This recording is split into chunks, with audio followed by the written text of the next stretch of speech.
Hi, welcome to Not by the Book, reality-based cooking made your way. I'm Daniel Wingate. I don't know that you can see outside here, but in Seattle it is cold right now, it is wet, it is rainy, it's fall. And with the holidays right around the corner, and when I start thinking of fall, I start thinking of all that great food that you serve around the fall time. All the soups, all the stews, all the gravies, the sauces, all the stuff that just fills your house full of those great smells that just say, I'm home. And that's where we're going to start here. And the basics that we're going to start with, and one of the most important ingredients and versatile ingredients that you should have in your refrigerator or freezer is stock. Now you can go out and buy it, that's fine, but it's the simplest thing in the world to make, and everybody should be able to do this at home and not spend a lot of money buying stock out of a can or out of a carton. It's real easy to do. Now there are two things that we're going to try and teach you here at Not by the Book. The first is reality cooking. I'm a big fan of recipes. I have 100 cookbooks out there that I use. I go through them. I try new recipes all the time. But here's the thing. A lot of people get really hung up on every minute ingredient in a recipe, and you'll go out and you'll purchase something that you probably will never use again just so that you can use it in that one recipe. That's not reality. It's also not a whole lot of fun, and it's not economical. And that's the second thing we're going to try to teach you here at Not by the Book, is how to cook cheap.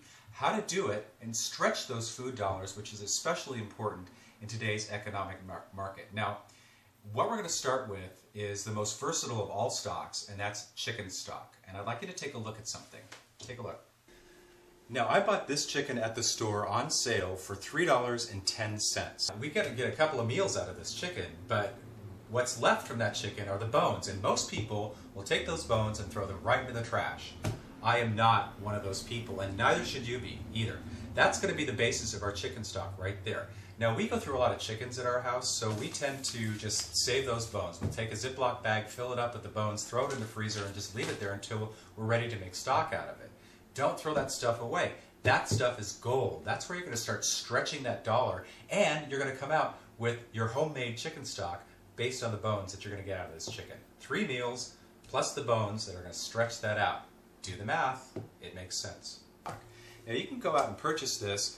I purchased this box of chicken stock or chicken broth for $2.50 on sale. Okay? $2.50, $3.10. The other thing I'd like you to take a note and take a look at is this says 33% less sodium. And if you take a look at the ingredients in this chicken stock, it says chicken stock and the next ingredient is salt. That's not good. We don't want all that stuff when we can be doing this ourselves for pennies on the dollar here. The other thing we save around our house is just the kitchen scraps, the leftover bits of stuff that we probably won't use for anything. Here I've got like the top of an onion. I'm probably not going to use that. The skins. I've got garlic that's starting to grow. I probably won't use it for anything. And these little stringy pieces of garlic that you can't use for anything anyway. Don't throw it away. Most people take this and throw it right in the trash, and what you're doing is throwing away money right into the trash can. Give it to me if you want to get rid of it.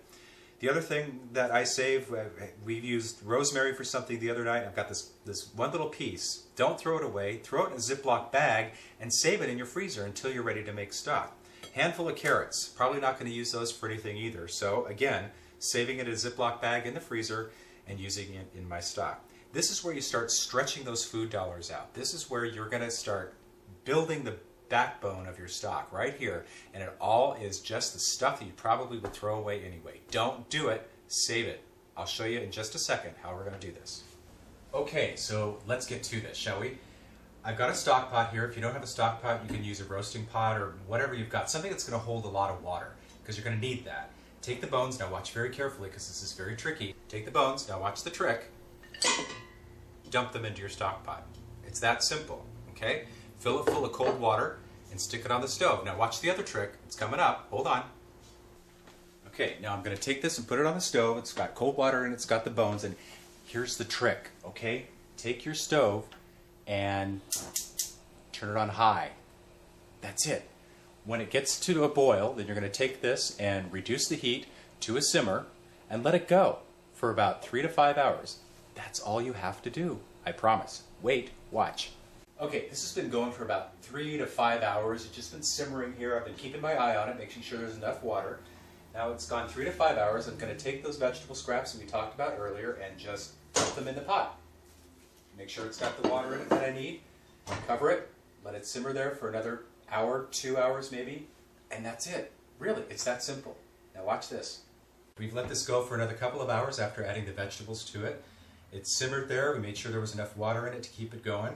And we're left with this great pot of stock. Oh boy, and the smell, if you could smell this, you'd want to make it right away.